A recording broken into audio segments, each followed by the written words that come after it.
अभिनव, अभिनव बेटा भाग जा यहाँ से, नहीं तो ये लोग तुझे भी मार डालेंगे। अभिनव के पिता संजय ने दर्द में कराहते हुए अपने 5 साल के बेटे अभिनव से कहा। उनके हाथ में गोली लगी थी। अभिनव और संजय रात के अंधेरे में एक पतली सी गली में छुपे हुए थे। बाहर सड़क पर उनकी गाड़ी खड़ी थी और उसी गाड़ी के पास खड़े थे वो लोग जिन्होंने संजय को गोली मारी थी। नहीं पापा, मैं आपको छोड़कर कहीं नहीं जाऊंगा। जिद मत कर टाइगर, हाँ, मैं अपनी जिंदगी जी चुका हूँ, लेकिन तुझे अभी बहुत कुछ देखना है, बहुत कुछ संभालना है। अब जा जा। संजय ने कहा और अपनी उंगली में से एक सोने की अंगूठी निकालकर अभिनव को थमा दी। उस पर टी गुदा हुआ था। संजय ने अभिनव के माथे को चूमा और अपनी बंदूक लेकर उन लोगों का सामना करने के लिए गली से बाहर निकल गए। घबराया हुआ अभिनव अपने पिता को छुपकर देख रहा था। संजय जैसे अपनी गाड़ी के पास पहुंचे तो एक आदमी ने संजय पर बंदूक तान दी। संजय पर 3 गोलियां दाग दी गई थी। टूटती सांसों के बीच संजय ने अभिनव को देखा और कहा, इस कमीने का चेहरा याद रखना टाइगर। और संजय जमीन पर ढेर हो गया। पापा! अभिनव चिल्लाया और अचानक उसकी नींद खुल गई। पसीने में तरबतर अभिनव अपने बिस्तर पर उठकर बैठ गया और गहरी सांसें लेने लगा। 18 साल। पिछले 18 सालों से ये सपना इसी तरह से अभिनव को परेशान कर रहा था। अभिनव ने पहले अपनी उंगली में पहनी उस अंगूठी को देखा और फिर बाथरूम की तरफ बढ़ने लगा। अभिनव गुड़गांव में रहता था और डिलीवरी बॉय का काम करता था। हालांकि इस काम में उसका मन नहीं लगता था, लेकिन अनाथ आश्रम से निकलने के बाद उसके पास ये करने के अलावा और कोई चारा नहीं था। 18 साल की उम्र में अनाथ आश्रम से निकलने के बाद उसने अपना खर्च खुद उठाना शुरू कर दिया था। उसकी जिंदगी में बस एक ही खुशी थी, उसकी गर्लफ्रेंड वैभवी। जब भी वो वैभवी को देखता तो अपने सारे दुख भूल जाता था। और आज तो वैभवी का जन्मदिन था, इसीलिए अभिनव जल्द से जल्द उससे मिलना चाहता था। भैया, ये केक कितने का है? शाम को जब अभिनव ने अपना काम खत्म किया तो वो एक बेकरी पर आ गया था। 600। अच्छा, और ये पेस्ट्री? 60। ठीक है, एक पेस्ट्री पैक कर दो, अभिनव ने दुकानदार से कहा। असल में अभिनव और वैभवी ने यह तय किया था कि वो पाई पाई जोड़कर अपने लिए किराए का एक बड़ा घर लेंगे और इसलिए वो पैसे वेस्ट नहीं करना चाहते थे। पेस्ट्री लेकर अभिनव खुशी खुशी वहां से निकल गया। कुछ देर के बाद जब वो वैभवी के कमरे के बाहर पहुंचा तो उसने पाया वहां काफी रंगीन लाइट्स जल रही थी और वहां से तेज म्यूजिक की आवाज आ रही थी। अभिनव हड़बड़ाते हुए ऊपर पहुंचा और घंटी बजा दी। वैभवी ने कमरे का दरवाजा खोला। अभिनव ने जैसे ही वैभवी को देखा तो उसके होश उड़ गए। उसने पूछा, ये सब क्या है? वैभवी ने महंगा सा वन पीस पहना हुआ था और उसके सिर पर एक छोटा सा ताज था। कमरा चारों तरफ से सजा हुआ था। टेबल पर एक बड़ा सा केक, शराब और खाना रखा हुआ था। वहां बहुत सारे मेहमान आए हुए थे। ये कौन है वैभवी? देख नहीं रही? ये डिलीवरी बॉय है। पर हम ऑलरेडी केक लाए तो थे, फिर तूने पेस्ट्री क्यों मंगवाई? अरे तुम गलत समझ रही हो, ये तो वो डिलीवरी बॉय है जिसको वैभवी डेट कर रही थी। माय गॉड, एक डिलीवरी बॉय को डेट? वैभवी, तेरा स्टैंडर्ड इतना कैसे गिर गया? अभिनव को यह सुनकर बुरा लगा, लेकिन इससे पहले कि वो कुछ कहता, इतने में पीछे से आवाज आई, हैप्पी बर्थडे वैभवी। अभिनव ने पलटकर देखा तो पाया कि वहां देवेन सूट बूट में खड़ा था। अभिनव देवेन को अच्छी तरह से जानता था। वो एक बड़े बाप का लड़का था और हर वक्त वैभवी के आसपास मंडराता रहता था। इस बात से अभिनव चिढ़ता था और जब आज के दिन देवेन यहाँ आया तो अभिनव का दिमाग खराब हो गया। उसके हाथ में एक बड़ा सा गिफ्ट था। उसके आगे अभिनव के हाथ में लटकती पेस्ट्री की थैली कुछ भी नहीं लग रही थी। हैप्पी बर्थडे डार्लिंग, देवेन ने कहा और अभिनव को बगल करके वो वैभवी के पास आ गया। उसने वैभवी को गिफ्ट दिया और उसे कसकर गले लगा लिया। ये देख अभिनव जल भून उठा। इतने में वैभवी ने कहा, दोस्तों तुम्हें मेरे स्टैंडर्ड पर डाउट है ना? अब मैं तुम्हें बताती हूँ कि मेरा स्टैंडर्ड क्या है। वैभवी ने इतना कहा और देवेन का हाथ पकड़ लिया। इसके बाद वैभवी उसे देखते हुए बोली, मैं तुमसे ब्रेकअप कर रही हूं अभिनव। क्या? और क्या? अबे कब तक बेचारी तेरे जैसे गरीब के साथ आधी पेस्ट्री खाती रहेगी, नहीं डार्लिंग? इतना कहते ही देवेन ने वैभवी के गालों को चूम लिया। अभिनव की आंखें फटी की फटी रह गई। उसने पेस्ट्री की थैली फेंक दी और देवेन की नाक पर एक जोरदार मुक्का जड़ दिया। साले, तेरी इतनी हिम्मत! देवेन जैसे ही अभिनव को मारने के लिए आगे आया, इतने में अभिनव ने उसके पेट में एक लात मारी और वैभवी की तरफ देखकर बोला, ये तुमने ठीक नहीं किया वैभवी। और अभिनव वहां से निकल गया। वो उन दोनों की शक्ल अब और नहीं देखना चाहता था। उसकी आंखों में आंसू थे और उसका दिल जोरों से दुख रहा था।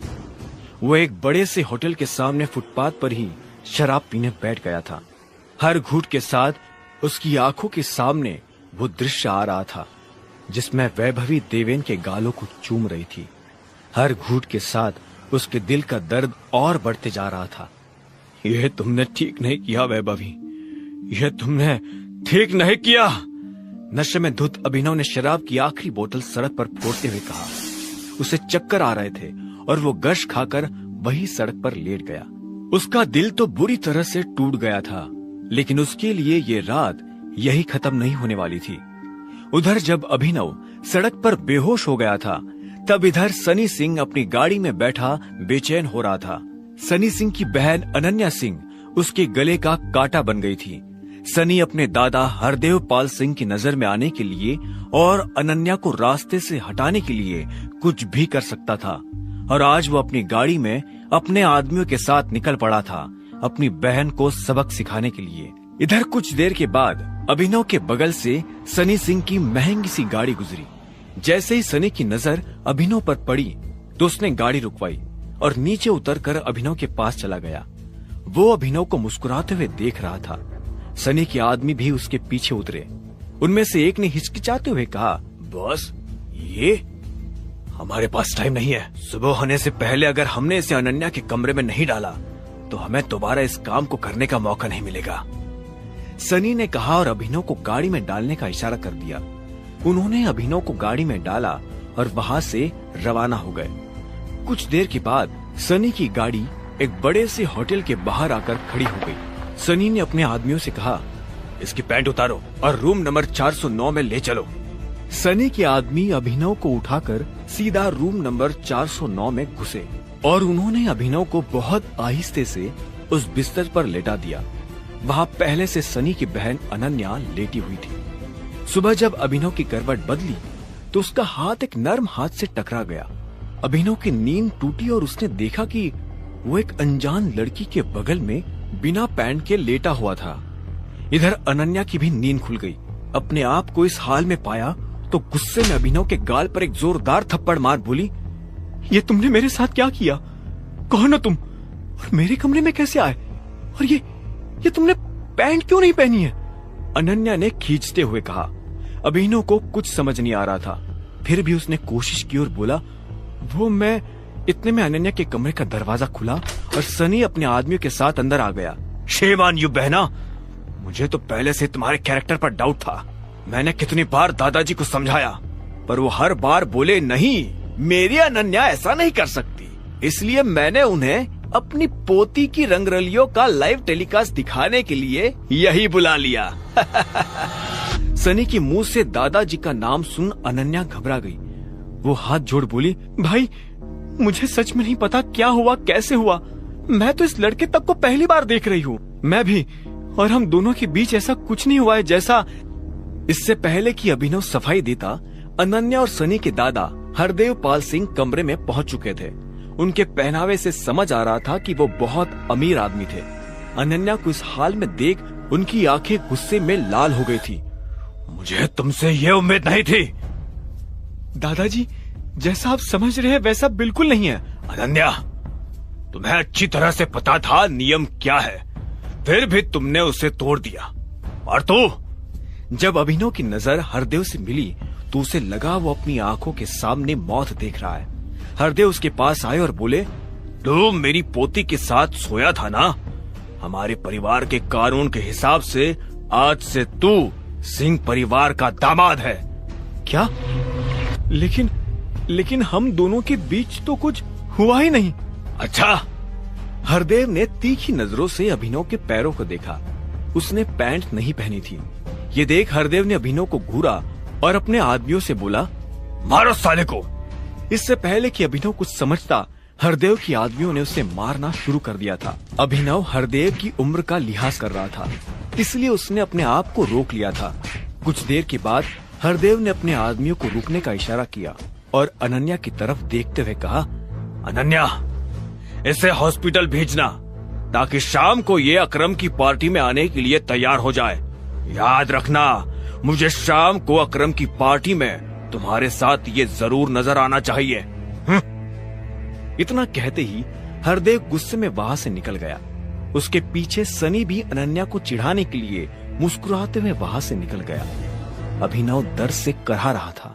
अनन्या उसके पास आई और बोली, तुमने मेरी पूरी जिंदगी बर्बाद कर दी। क्यों? अभिनव के पास इस सवाल का कोई जवाब नहीं था। अनन्या का ड्राइवर उसी की गाड़ी से अभिनव को पहले हॉस्पिटल ले गया और उसके बाद उसे घर छोड़ दिया। वहां जाकर अभिनव शाम को होने वाली पार्टी के लिए तैयार होने लगा। उसे हरदेव और उसके आदमियों का डर नहीं था। वो बस अनन्या की मुश्किलें और नहीं बढ़ाना चाहता था। अभिनव के पास ले देकर अपने पापा का सिर्फ एक ब्लेजर था। उसे पहन अभिनव अनन्या के घर जाने के लिए निकल पड़ा। अभिनव का अंदाज सही था। अनन्या का घर काफी बड़ा था। वो एक अमीर परिवार की लड़की थी।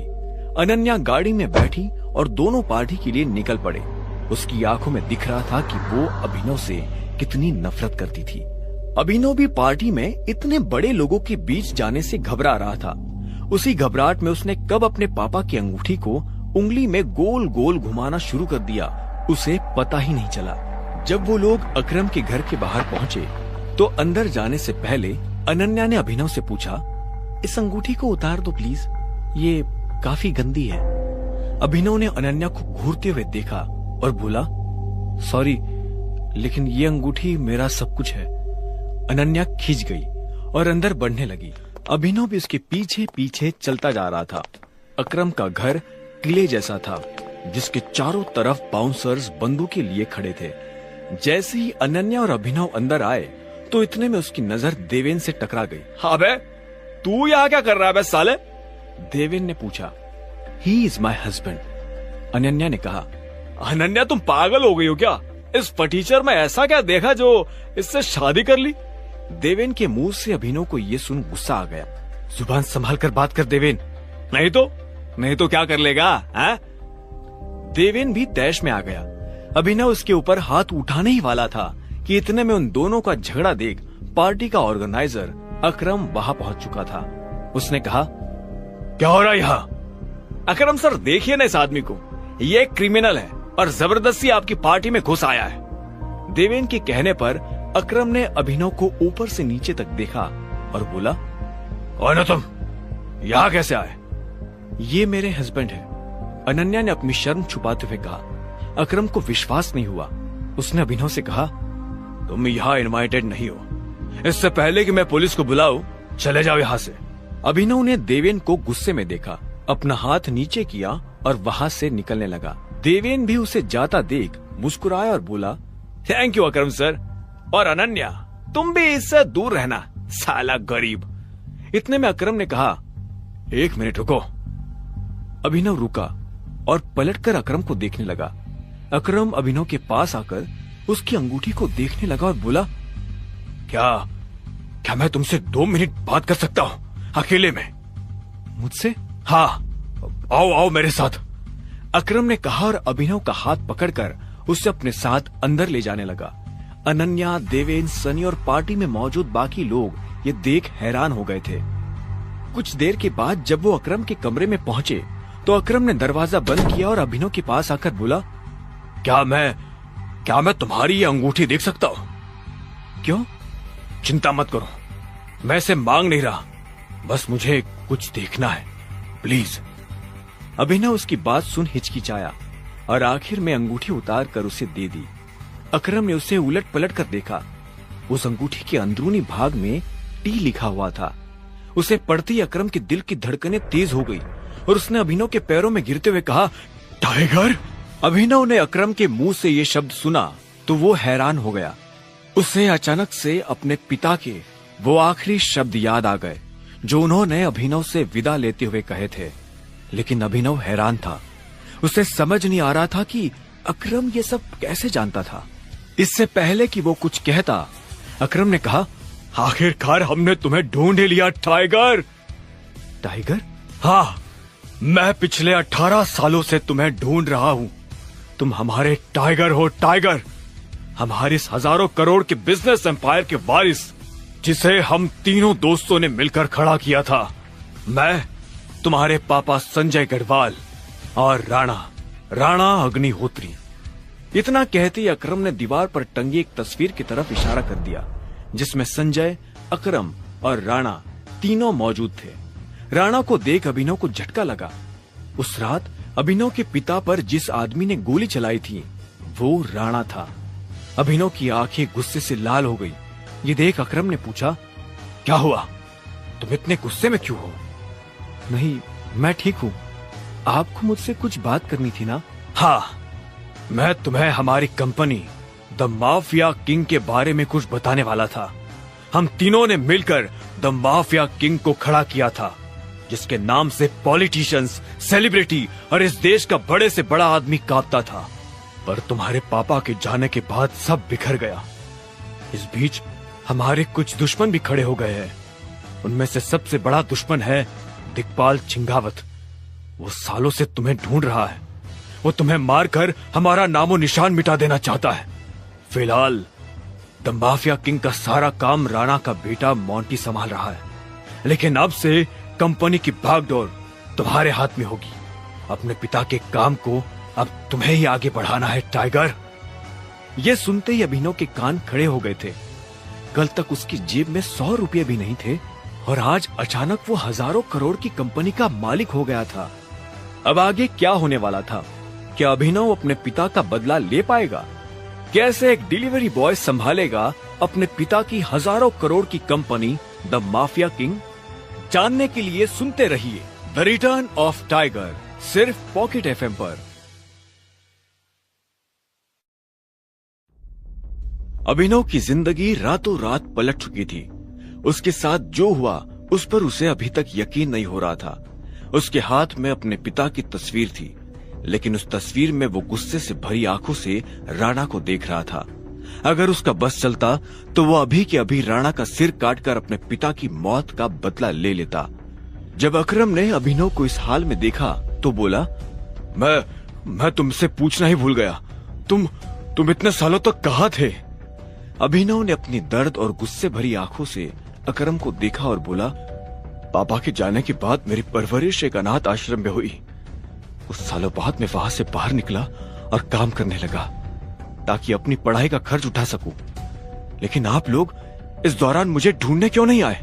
अकरम ने यह सुन अपनी पलक झपकाई और कहा, ऐसा नहीं था कि हमने तुम्हें ढूंढा नहीं, लेकिन संजय के जाने के बाद माफिया वर्ल्ड में अफरा तफरी मच गई थी। हम उसे भी संभाल रहे थे और तुम्हें भी ढूंढ रहे थे, पर इन सब के बीच वक्त के साथ तुम्हारा चेहरा बदलता जा रहा था, इसलिए तुम्हें ढूंढ पाना बहुत मुश्किल हो गया था। खैर, अब तुम आ गए हो तो मोंटी और बाकी लोग तुम्हें देखकर खुश हो जाएंगे। मोंटी का नाम सुनते ही अभिनव को गुस्सा आ गया था। मोंटी एक गद्दार का बेटा था। अभिनव ना तो उस गद्दार के बेटे से मिलना चाहता था और ना ही बात करना चाहता था। अभिनव ने कहा, लेकिन मुझे तो कभी मेरे पापा ने इस माफिया ग्रुप के बारे में नहीं बताया। अगर ऐसा कुछ था तो वो मुझे पहले ही बता सकते थे ना। तब तुम बहुत छोटे थे, शायद वो तुम्हें सब चीजों से दूर रखना चाहते थे, लेकिन मेरा यकीन करो, हम सच में तुम्हें ढूंढ रहे थे। और अब तुमसे मिलने के बाद मुरझाया हुआ द माफिया किंग फिर से जिंदा हो जाएगा। इतना कहकर अकरम कमरे में रखी एक टेबल की तरफ बढ़ने लगा था। इधर अभिनव के मन में कई सारे सवाल उठ रहे थे। उसे समझ नहीं आ रहा था कि राणा का राज अकरम और बाकी लोगों को पता क्यों नहीं चला, और क्यों एक गद्दार का बेटा अभिनव की गद्दी पर बैठा हुआ था। इससे पहले कि अभिनव अपने आप को कोई जवाब दे पाता, अकरम उसके पास आया और उसने अभिनव को 50 करोड़ रुपए का एक चेक थमा दिया। इसे रख लो। जब तक तुम वापस टाइगर की पोजीशन पे नहीं आ जाते, तब तक तुम्हें इसकी जरूरत पड़ने वाली है। अभिनव ने अकरम के हाथ से चेक लिया और उसे देखने लगा। उसकी जिंदगी पलट तो गई थी, लेकिन अभी भी ऐसे कई सवाल थे जिनके जवाब उसे नहीं मिले थे। इसके बाद अभिनव और अकरम उस कमरे से बाहर निकलने लगे। अकरम ने जाते हुए कहा, तुम्हारी असली पहचान के बारे में किसी को भी खबर नहीं लगनी चाहिए, इसलिए जैसे जीते आ रहे थे वैसे ही जीते रहना। अभिनव ने हाँ में सिर हिलाया और दोनों कमरे से बाहर आ गए। इधर अनन्या चिंता भरी आंखों से उस कमरे के दरवाजे को देख रही थी जिसमें अभिनव और अकरम थे। वो ये जानने के लिए बेताब थी कि उन दोनों के बीच अंदर क्या बात हो रही थी और अभिनव को आने में इतनी देर क्यों लग रही थी। इतने में देवेन ने हंसते हुए कहा, लगता है इस अभिनव को अपनी ही दवा चखने को मिल गई। इस पर सनी ने कहा, कितने दुख की बात है ना? बेचारा मरने से पहले अपनी बीवी के साथ ऐश भी नहीं कर पाया। ये सुन अनन्या को झटका लगा। वो जानती थी कि अकरम के लिए किसी को मारना कोई बड़ी बात नहीं थी। अकरम सर इन जैसे गटर के चूहों को बर्दाश्त नहीं करते हैं, वो उन्हें साफ कर देते हैं। ये भी बचने वाला नहीं है। देवेन ने कहा, हाँ, बेचारा सच में शादी करके मर गया। सनी ने कहा और दोनों जोर जोर से हंसने लगे। अनन्या को यह सुनकर बुरा लगा। कोई इंसान किसी दूसरे इंसान की मौत पर खुश कैसे हो सकता था। उसने कहा, प्लीज उसके बारे में इस तरह की बातें मत करो। इस पर देवेन ने कहा, तो और क्या करे, जिसके जैसे लक्षण होंगे उसके बारे में वैसे ही तो बातें होगी। देवेन यार, वो सही कह रही है, ठीक है ना अनन्या? हम उसके बारे में ऐसी बातें नहीं करेंगे। वैसे भी मेरे दादाजी कहते हैं, मरे हुए लोगों के बारे में गलत बात नहीं करनी चाहिए। सनी ने इतना कहा और फिर से दोनों ठहाके मारकर हंसने लगे। इससे पहले कि अनन्या कुछ कहती, कमरे का दरवाजा खुल गया। अकरम अभिनव को लेकर बाहर आ रहा था। अभिनव के बदन पर एक छोटी सी खरोच भी नजर नहीं आ रही थी। जब देवेन और सनी ने ये देखा तो उनका मुंह हैरानी के मारे खुला का खुला रह गया। देवेन ने कहा, इसे देखकर तो लग रहा है कि अकरम सर ने इसे हाथ तक नहीं लगाया। कमाल है, दोनों इतनी देर से कमरे में थे। कम से कम इतने टाइम में इसकी नाक तो टूट ही जानी चाहिए थी। सनी ने कहा, आओ। अकरम ने अभिनव से कहा और उस सबके साथ पार्टी हॉल में सबके सामने ले आया। अकरम के चेहरे पर खुशी देख सब ताज्जुब कर रहे थे। ये अभिनव है, मेरे एक पुराने दोस्त, सॉरी, ये मेरे पुराने ड्राइवर का बेटा है। अकरम ने जैसे ही अभिनव का सबसे परिचय करवाया तो देवेन और सनी खुश हो गए, लेकिन अनन्या को यह सुनकर झटका लगा। एंजॉय द पार्टी, इतने में अकरम ने कहा और अभिनव को अकेला छोड़ बाकी लोगों से मिलने के लिए निकल गया। देवेन और सनी को अभी तक समझ नहीं आ रहा था कि अकरम अभिनव को इतना भाव क्यों दे रहा था। अभिनव को इस बात से कोई लेना देना नहीं था कि सनी और देवेन उसके बारे में क्या सोच रहे थे। उसकी आंखों के सामने बस रह रहकर अपने पिता की शक्ल आ रही थी। उसे वो रात याद आ रही थी जिस रात को राणा ने संजय को गोली मारी थी। अभिनव को ये भी याद आया कि उसे खुद भी गोली लगी थी, लेकिन उसकी किस्मत अच्छी होने की वजह से वो बच गया था। उधर जब अनन्या ने देखा कि अभिनव ठीक है तो वो अभिनव के पास आई और बोली, मुझे नहीं लग रहा था कि तुम अपने पैरों पर बाहर आ पाओगे। अच्छा, तुम्हें मेरी इतनी चिंता हो रही थी? रत्ती भर भी नहीं, लेकिन तुम्हें अपनी चिंता होनी चाहिए। अगर जिंदा रहना चाहते हो तो जरा बचकर रहो, अनन्या ने कहा। इतने में सनी और देवेन भी अभिनव के पास आकर खड़े हो गए। अकरम सर ने तुझसे अंदर क्या बात की? देवेन ने पूछा। अभिनव ने उसे घूरते हुए देखा और कहा, उन्होंने कहा कि अगर देवेन जैसा गधा तुमसे ये सवाल करे तो उसका जवाब मत देना। और अभिनव हंसते हुए वहां से आगे निकल गया। हरामखोर, देवेन ने उसे गाली दी, लेकिन अभिनव पर उसका कोई असर नहीं हुआ। उसके दिमाग में इस वक्त पहले से ही कई जरूरी चीजें घूम रही थी। इसके बाद पूरी पार्टी के दौरान अनन्या ने अभिनव से कोई बात नहीं की। वो दोनों अनन्या की गाड़ी में बैठ गए। अभिनव ने ड्राइवर से कहा, मेरा घर यहां से पास है, पहले आप वहां लेना। यह सुनते ही अनन्या झेपते हुए बोली, तुम ये सोच भी मत लेना कि मैं तुम्हारे साथ तुम्हारे घर में रहने आ रही हूं। अगर तुम्हारी खुद की हालत ऐसी है तो तुम्हारे घर की हालत कैसी होगी? मैं तुम्हारा पति हूं, तुम मेरे घर में नहीं रहोगी तो किसके घर में रहोगी? अभिनव ने उसे छेड़ते हुए कहा, अपने ये 2 कौड़ी का लॉजिक अपनी जेब में डालो और मुझे ये बताओ कि कल तुम मेरे बिस्तर में कैसे आए? यही सवाल तो मैं भी तुमसे पूछना चाहता हूं। अच्छी बात है, लेकिन मैं तुम्हारे साथ तुम्हारे घर नहीं आ रही हूं, मैं अपने घर जा रही हूं। और अगर इन फ्यूचर मुझे मजबूरी में तुम्हारे साथ रहना पड़ा तो भी मैं तुम्हारे साथ नहीं, तुम मेरे साथ रहोगे, मेरे घर में, मेरे बाकी नौकरों की तरह, अनन्या ने कहा और सामने देखने लगी। कुछ देर के बाद अनन्या का घर आ गया था। वो नीचे उतरी और जोर से दरवाजा लगाकर घर के अंदर चली गई। अभिनव ने पहले उसे देखा और फिर अपनी उंगली में पहनी हुई उस अंगूठी को देखने लगा। अगर आज वो अंगूठी नहीं होती तो पता नहीं उसके साथ क्या होता। अनन्या को छोड़ने के बाद अभिनव अपने घर आ गया था। अगली सुबह जब अभिनव का अलार्म बजा तब वो फिर से वही सपना देख रहा था। अलार्म की आवाज सुन वो झटके से उठा और अपने बिस्तर पर बैठ गया। उसने उठते ही मन सबसे पहले अकरम को धन्यवाद दिया, जिसने उसके पिता की कंपनी को इतने सालों बाद भी जिंदा रखा, लेकिन साथ ही उसे अपने पिता को खोने का मलाल भी था। इसी ख्याल के साथ अभिनव बिस्तर से उठा और अपने काम पर जाने के लिए तैयार होने लगा। अकरम के हिसाब से उसकी डिलीवरी बॉय की जॉब उसे अपनी पहचान छुपाने में काफी मदद कर सकती थी। अभिनव ने अपनी जेब में अकरम का दिया हुआ चेक डाला और घर से निकल गया। 1 घंटे के बाद जब वो अपनी बाइक से ऑफिस आया और कॉरिडोर में चलने लगा तो उसके पीछे से आवाज आई, ए डिलीवरी बॉय। यह आवाज उसके साथ काम करने वाले हरीश की थी। हरीश उसे चिढ़ाने की कोशिश कर रहा था। उसे ऑफिस में अपना काम करने की नहीं, अभिनव को चिढ़ाने की तनख्वाह मिलती थी। हरीश उससे ज्यादा पैसे कमाता था, इसलिए वो अभिनव को हीन भावना से देखता था। अभिनव ने कहा, कुछ काम है, मुझे देर हो रही है। बॉस तुझे बुला रहे हैं। और कल बिना बताए कहाँ चला गया था तुम? अपने बाप की बारात में? ये सुन अभिनव की नसें गुस्से में फटने को आई थी। वो चाहता तो अभी हरीश के सारे दांत एक मुक्के में अलग कर सकता था, लेकिन उसने अपने आप को शांत किया और उसकी बात का जवाब दिए बिना अपने बॉस के कैबिन की तरफ बढ़ने लगा। Good morning sir. अभिनव ने कैबिन के दरवाजे में से थोड़ा सा झांकते हुए कहा। सामने बैठे उसके मोटे से बॉस ने उसे चिड़ी हुई नजरों से देखा और फिर अंदर आने का इशारा कर कहा, ऐसा क्या गुड है इस मॉर्निंग में? अभिनव के पास इस सवाल का कोई जवाब नहीं था। ऐसे में उसके बॉस ने आगे कहा, तू कल बिना बताए एब्सेंट कैसे हो गया है? अभिनव के पास इस बात का भी कोई जवाब नहीं था। वो चाहता तो अपने बॉस को कोई बहाना बनाकर टाल सकता था, लेकिन अभिनव झूठ नहीं बोलना चाहता था।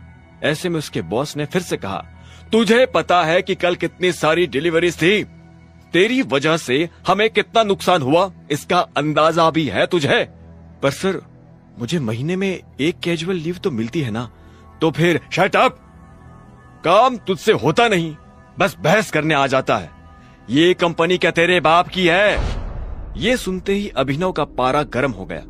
उसने गुस्से में अपनी मुट्ठी भींच ली और घूरते हुए अपने बॉस को देखने लगा। घूर क्या रहा है? अपना सामान बांध और चुपचाप निकल यहां से। You are fired. अभिनव को यह सुनकर झटका नहीं लगा। असल में वो जानता था कि उसके साथ ऐसा कुछ बहुत जल्दी हो सकता था। उसका बॉस और देवेन एक दूसरे को बहुत अच्छी तरह से जानते थे। कल पार्टी में अभिनव ने देवेन को जिस तरह से जवाब दिया, उससे उसे समझ आ गया था कि आज नहीं तो कल ये होकर रहेगा। ऐसे में अभिनव ने बॉस से कहा, ठीक है सर, मैं जा रहा हूं। इस महीने मैंने जो भी काम किया उसकी सैलरी दे दीजिए। कल जो तेरी वजह से हमारा नुकसान हुआ, अगर मैं उसकी भरपाई तेरी सैलरी से भी करूं तो भी तुझे 10,000 रुपए अपनी जेब से देने पड़ेंगे। शुक्र मना, मैं वो नहीं मांग रहा हूं। अब निकल यहां से। ये आप क्या बोल रहे हैं सर? मैंने पूरे महीने काम किया है, एक दिन नहीं आया तो आपका 25,000 का नुकसान हो गया। मैं तब तक यहाँ से नहीं जाऊंगा जब तक मुझे मेरी सैलरी नहीं मिल जाती। अच्छा, रुक, अभी देता हूं तुझे तेरी सैलरी, उसके बॉस ने कहा और टेबल पर रखी घंटी बजा दी। अगले ही पल कमरे का दरवाजा खुला और 4 बाउंसर अंदर घुस आए। उठाकर पटक आओ बाहर साले को। बॉस के मुंह से ये सुनते ही वो चारों अभिनव पर धावा बोलने के लिए टूट पड़े, लेकिन इससे पहले उनमें से कोई अभिनव पर हमला कर पाता, अभिनव ने उन्हें पटकनी दे दी थी। उसने किसी का हाथ तोड़ा तो किसी का पांव, किसी के पेट में मुक्का मारा तो किसी की पीठ पर लात। देखते ही देखते बॉस के सारे आदमी ढेर हो गए थे। बॉस ये देख भौचक्का रह गया था। अभिनव अब सीधा बॉस के पास आया और उसकी गर्दन पकड़कर बोला, सैलरी। बॉस ने घबराहट में अपने ड्रॉअर में से चेक निकाला और उस पर अमाउंट भरकर कांपते हुए हाथों से अभिनव को थमा दिया। अभिनव ने चेक देखा और बॉस की गर्दन छोड़ वहां से बाहर निकलने लगा। इससे पहले कि वो बाहर आता, उसने बॉस की आंखों में देखा और बोला, एक बात याद रखना, आज के बाद अगर किसी के बाप पर गया तो गर्दन तेरी होगी और पंजा मेरा। ये सुन बॉस के होश उड़ गए थे। उसे पता था कि अभिनव एक गुस्सैल आदमी है, लेकिन उसने कभी उसका गुस्सा देखा नहीं था। इधर अभिनव भी जब ऑफिस से बाहर आया तो उसे एक अनजान नंबर से फोन आया। अभिनव ने फोन उठाया और बोला, हेलो टाइगर, अकरम। हाँ कहिए। टाइगर, मुझे तुम्हें किसी से मिलवाना है। वो हमारे माफिया वर्ल्ड का एक बहुत बड़ा नाम है और साथ ही तुम्हारे पापा और मेरा जिगरी यार बलराज। मैं चाहता हूँ बलराज को पता चल जाए कि टाइगर लौट आया है, इसलिए शाम को डिनर के लिए होटल सफायर में पहुंच जाना। मैं तुम्हें एड्रेस भेज रहा हूँ। अकरम के मुंह से बलराज का नाम सुनते ही अभिनव के बदन में झुरझुरी सी दौड़ गई थी। उसने बलराज का नाम पहले भी सुना था। इस शहर में बलराज का नाम बच्चा बच्चा जानता था और हर बड़ा आदमी उसके नाम से थर थर कांपता था। ऐसे में अभिनव को भी उससे मिलने में घबराहट हो रही थी। जिस बलराज से वो घबरा रहा था, असल में वो उसी का बॉस होने वाला था। पर क्या वो बलराज का बॉस बन पाता? क्या वो अपने पिता के दोस्त को अपना दोस्त बना पाता? जानने के लिए सुनते रहिए द रिटर्न ऑफ टाइगर, सिर्फ पॉकेट एफएम पर।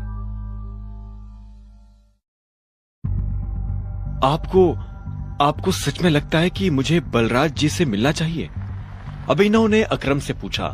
वो अभी तक बलराज के नाम से कांप रहा था। अकरम भी उसकी घबराहट समझ गया था। ऐसे में उसने हंसते हुए कहा, बलराज जी नहीं, सिर्फ बलराज।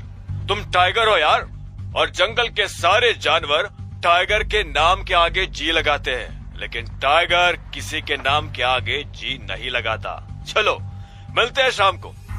इतना कहकर अकरम ने फोन रखा और अगले ही पल अभिनव को एड्रेस भेज दिया। अकरम के मुंह से ये बात सुनते ही अभिनव का कॉन्फिडेंस बढ़ गया था। वो अब उस टाइगर जैसा महसूस कर रहा था जो जू से निकलकर जंगल में आ गया हो। अभिनव अपने पुराने ऑफिस से निकलने के बाद अपने घर आ गया था और आराम कर रहा था। वो इतने आराम से अपने बिस्तर पर आखिरी बार कब लेटा था उसे याद ही नहीं था। वो बड़ी एक्साइटमेंट के साथ कमरे के दरवाजे की तरफ देख रहा था। इतने में घर की घंटी बजी और बाहर से आवाज आई, पिज्जा डिलीवरी।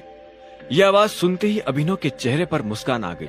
वो उठा, उसने दरवाजा खोला और डिलीवरी बॉय को पैसे देकर उससे पिज्जा ले लिया। सर, ऑर्डर सिर्फ 500 का था, आपने मुझे 1000 क्यों दिए? तुम डिलीवरी वाले बहुत मेहनत करते हो दोस्त, इसलिए 500 रुपए तुम्हारी टिप, अभिनव ने जवाब में मुस्कुराते हुए कहा। यह सुनकर डिलीवरी बॉय भी खुश हो गया और मुस्कुराते हुए वहां से निकल गया। इधर अभिनव उस पिज्जा बॉक्स को ध्यान से देख रहा था। उसे याद नहीं आ रहा था कि उसने आखिरी बार पिज्जा कब खाया था। वैभवी और अपने लिए घर लेने के चक्कर में उसने अपनी कितनी इच्छाओं को मारा था, इसका एहसास उसे आज हो रहा था। लेकिन अब वो रुकने वाला नहीं था। उसने तुरंत पिज्जा बॉक्स खोला और गर्मा गर्म पिज्जा का मजा लेने लगा। शाम को अभिनव होटल सफायर जाने के लिए तैयार होने लगा था। उसने ग्रे कलर की शर्ट और ब्लैक कलर की पैंट्स पहनी थी। अभिनव के पास पहनने के लिए इससे अच्छा और कुछ नहीं था। उसने अपने घर से एक कैब ली और सीधा होटल सफायर पहुंच गया। जैसे उसने होटल को बाहर से देखा तो वो देखता ही रह गया। उसने आज तक इतने बड़े होटल को इतने पास से नहीं देखा था। उसने गहरी सांस ली और होटल के अंदर जाने लगा। जैसे ही अभिनव अंदर जाने वाला था कि इतने में उसे पीछे से एक आवाज आई। एक चीफ सिक्योरिटी ऑफिसर भागते हुए अभिनव के पास आया और उसे रोकते हुए बोला, कहाँ गुस्सा चला आ रहा है बे? अंदर जा रहा हूँ, कोई दिक्कत है? उस चीफ सिक्योरिटी ऑफिसर ने अभिनव को ऊपर से नीचे तक देखा और जोर से हंसते हुए बोला, तुझे अंदर जाना है? तुझे क्या लगता है मैं तुझे अंदर घुसने दूंगा? क्यों नहीं घुसने देगा? अभिनव ने पूछा और चीफ सिक्योरिटी ऑफिसर की आंखों में देखने लगा। वो समझ गया था कि चीफ सिक्योरिटी ऑफिसर उसके कपड़े देख रहा है। आखिर में चीफ सिक्योरिटी ऑफिसर ने कहा, देख, मैं तेरे जैसे लोगों को अच्छी तरह से जानता हूँ, फालतू तमाशा मत कर और निकल जा यहाँ से, चल। कैसे जानता है तू मुझे? मैं तेरा रिश्तेदार हूँ और जब मैं आया ही अंदर जाने के लिए हूँ तो निकलू क्यों बता? क्योंकि ये होटल तेरे बाप का नहीं है। अब इससे पहले कि मैं सिक्योरिटी को बुलाऊं, चला जा यहाँ से। ये सुनते ही अभिनव का माथा गर्म हो गया था, लेकिन उसने गुस्से में कुछ नहीं किया। वो शांत रहा ताकि लोगों का ध्यान उसकी तरफ ना जाए। अभिनव 2 कदम पीछे हटा और उसने फोन निकालकर अकरम को फोन मिला दिया। हाँ टाइगर, कहाँ पहुंचे? मैं होटल के बाहर हूँ। हमारा टेबल नंबर क्या है? Table number? अरे भाई, मैं होटल का मालिक हूँ, मुझे टेबल बुक करने की क्या जरूरत है? तुम अंदर आ जाओ और आराम से बैठो, मैं भी बस अभी पहुंच ही रहा हूँ। ये सुनते ही अभिनव ने कहा, मैं अंदर नहीं जा पा रहा हूँ। एक चीफ सिक्योरिटी ऑफिसर कह रहा है कि मेरे जैसे लोगों को वो अंदर नहीं जाने देता। कौन है ये गधा? एक काम करो, मुझे बस 10 मिनट दो, मैं बस पहुंच ही रहा हूँ। और उस चीफ सिक्योरिटी ऑफिसर की तरफ से आई एम सॉरी। कोई बात नहीं, अभिनव ने कहा और फोन काट दिया। बगल में खड़ा चीफ सिक्योरिटी ऑफिसर उसकी सारी बातें सुन रहा था। उसने कहा, क्यों हीरो बन रहा है बे? मैंने कहा ना, मैं तुझे नहीं जाने दूंगा। तू प्रधानमंत्री को भी फोन करेगा तो भी मैं तुझे। और चीफ सिक्योरिटी ऑफिसर ने अभिनव को बाहर धक्का देने का इशारा कर दिया। इससे पहले कि अभिनव उसकी बात का जवाब देता, उसे पीछे से आवाज आई, अरे वो देखो, तुम्हारा फटीचर एक्स। Shut up. वो मेरा बॉयफ्रेंड नहीं है।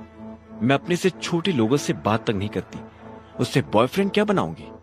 अभिनव ने देखा कि देवेन और वैभवी उसी की तरफ चले आ रहे थे। जब अभिनव ने उसकी बातें सुनी तो उसने कहा, तुम छोटे आदमी के मुंह नहीं लगती होगी, लेकिन ये छोटा आदमी तुम्हें एक सलाह देना चाहता है। इंसान की पहचान उसकी जबान से होती है। अपनी जबान संभाल कर रखना, वरना तुम्हारी ये जबान जान ले लेगी। ये सुनते ही वैभवी ने उसे चिढ़ाने के लिए ताली बजाई और बोली, क्या बात कही है, पर तुमसे अपने पैर क्यों नहीं संभाले गए? पिए हुए हो, यहाँ कैसे चले आए? मुझे अकरम सर ने बुलाया है। ये सुनते ही देवेन ने कहा, अच्छा, अरे हाँ, याद आया। अकरम सर कह रहे थे ना कि तुम उनके किसी ड्राइवर के बेटे हो, तो अब तुम क्या अपने बाप की जगह उनसे ड्राइवर की नौकरी मांगने आए हो? आए हो मतलब तुम्हें बुलाया नहीं गया? जी नहीं, मैं आया नहीं, मुझे बुलाया गया है, अभिनव ने कहा। यह सुनकर चीफ सिक्योरिटी ऑफिसर को हंसी आ गई और वो बोला, मुझे पता ही था कि ये कोई पागल है। उसकी बात सुनकर देवेन और वैभवी भी हंसने लगे। अभिनव को गुस्सा आ रहा था, पर उसने कुछ नहीं कहा। तभी वहां एक काले रंग की चमचमाती हुई महंगी सी गाड़ी आकर खड़ी हो गई। सभी पलटकर गाड़ी को देख रहे थे। अकरम गाड़ी से बाहर निकला और उसके साथ एक और आदमी था। ग्रे कलर का सूट पहना, वो दिखने में लंबा चौड़ा और मजबूत था। वो और कोई नहीं बल्कि बलराज था। वो एक बहुत ही फेमस कपड़ों की कंपनी का मालिक था और साथ ही द माफिया किंग का एक मजबूत पिलर। उसे देख अभिनव की आंखें खुली की खुली रह गई। उसने बलराज के बारे में सुना था, उसे तस्वीरों में देखा था, लेकिन उसे तस्वीरों में देखने में और सामने से देखने में जमीन आसमान का अंतर नजर आ रहा था। उसके मन में यह सवाल उठ रहा था कि आखिर बलराज उससे क्यों मिलना चाहता था। क्या चल रहा है यहाँ? अकरम ने दरवाजे के पास आकर कहा। बलराज गाड़ी के पास खड़ा होकर फोन पर किसी से बात कर रहा था। सॉरी सर, लेकिन इस आदमी ने मुझे और कस्टमर को परेशान किया हुआ है। मैं स्टोर को अंदर जाने से रोक रहा हूँ तो ये तमाशा कर रहा है। क्या? तेरी हिम्मत कैसे हुई उसे चोर कहने की? और तू होता कौन है इसे अंदर जाने से रोकने वाला? ये होटल तेरे बाप ने खोला है, ये मेरा मेहमान है, और तू कल से होटल के आसपास भी दिखा तो टांगे तोड़वा दूंगा। जैसे ही चीफ सिक्योरिटी ऑफिसर ने यह सुना तो वो घबरा गया, और उसके साथ देवेन और वैभवी भी घबराहट के मारे अंदर भाग गए। उन्हें इस तरह जाते देख अभिनव अपने आप को मुस्कुराने से रोक नहीं पाया। सॉरी टाइगर, तुम्हें इस गधे की वजह से कोई बात नहीं। असल में छोटा आदमी ही छोटे आदमी का सबसे बड़ा दुश्मन है। अभिनव की बात सुन अकरम के चेहरे पर मुस्कान आ गई। अकरम ने अभिनव को अपने साथ अंदर आने का इशारा किया। अभिनव अकरम के पीछे चला जा रहा था। उसे महसूस हो रहा था कि बलराज भी अपने भारी भरकम पैरों के साथ अभिनव के पीछे आ रहा था। कुछ देर के बाद वो होटल के एक आलीशान से कमरे के बाहर आ चुके थे। इससे पहले कि वो अंदर जाते, एक चीफ सिक्योरिटी ऑफिसर उनके पास आया और बोला, welcome boss, can I get you something? हाँ, हमारे पास कौन कौन सी लिकर अवेलेबल है उसकी लिस्ट जरा भिजवा दो। Sir if you don't mind, मुझे सारी अवेलेबल लिकर्स के नाम याद है। हमारे पास टकीला है जो 5 लाख की है, वोडका 8 लाख, विस्की 10 लाख और जिन 11 लाख। उस चीफ सिक्योरिटी ऑफिसर ने मुस्कुराते हुए कहा। सारी लिकर्स की कीमतें सुनकर अभिनव के होश उड़ गए। इतने में अकरम ने कहा, आज हमारे यहाँ बहुत खास मेहमान आए हैं, इसलिए जो सबसे महंगी है वो ले आओ, और साथ में बाकी चीजें भी लेते आना। अंडरस्टूड सर, उस चीफ सिक्योरिटी ऑफिसर ने कहा और फिर वहां से निकल गया।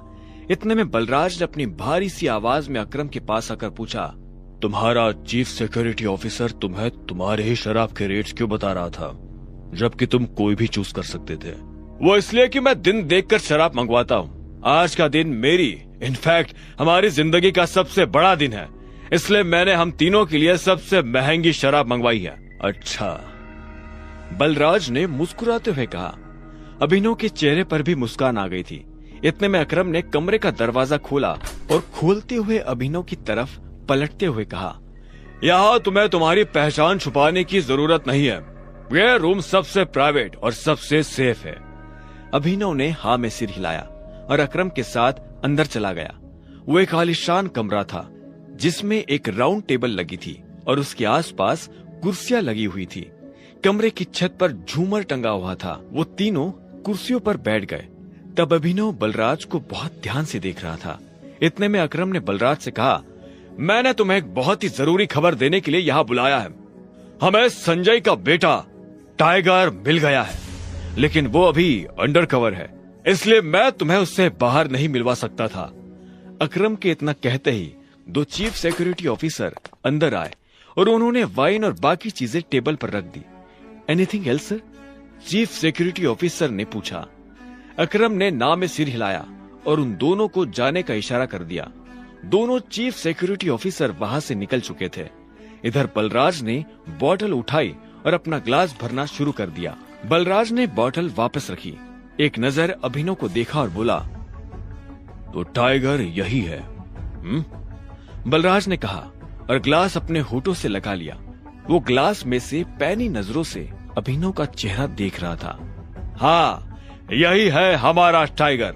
मैं चाहता था कि ये हमारी टीम के बड़े और भारी मेंबर्स से मिले। एक बार सबसे मिलने के बाद हमें जिस तरफ बढ़ना है उस तरफ टाइगर ही हमें लीड करेगा। सॉरी अकरम, लेकिन मुझे थोड़ी हंसी आ रही है। माफ करना दोस्त, पर सारी बातें तुम कर रहे हो। हमारा टाइगर गूंगा है क्या? तुम्हें टाइगर के बारे में इस तरह से बात नहीं करनी चाहिए, अकरम ने कहा। ये सुनते ही अभिनव को हंसी आ गई। उसने हंसते हुए एक पल के लिए बलराज को देखा और बोला, मुझे तुम्हारी बोल्डनेस अच्छी लगी।